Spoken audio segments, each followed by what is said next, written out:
when I came to work in peace building, I was working as a journalist. It was in the UK media and Sky News.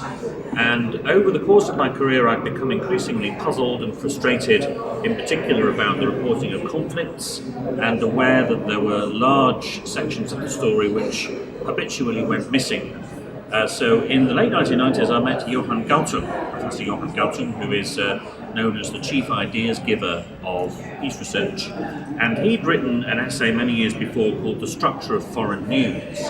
And in it, he argued that the conventions of media led to a dominant form that he called war journalism. And that's not just reporting wars, it means journalism that makes violence appear more legitimate and more logical. And therefore there should be a remedial form called peace journalism. So that's really what got me into peace work, and I've spent the past 20 years trying to decipher, develop and apply Johan Galtung's model of peace journalism. I've drawn great inspiration from many of the people I've met around the world, editors and reporters working in the media of societies directly affected by violent conflict. For example, colleagues in Lebanon, in the Philippines, in Indonesia, who've done some terrific work in taking their own initiatives to promote reform in the journalistic representation of conflict, to create opportunities for their readers and audiences to appreciate the potentialities for peace. That's really been my inspiration.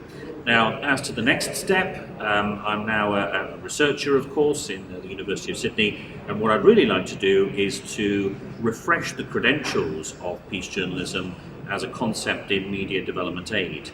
And what that would entail is to update some of the concepts to the mediascapes of today, changed as they are by changing technologies, and figure out how far journalists can implement peace journalism, and where they can't do so, what is stopping them and what can be done about it. So I'd really like that to be my next research project, but here I am being honoured for my work in peace journalism, and that feels great as a tribute to all those people who have struggled in it over the years.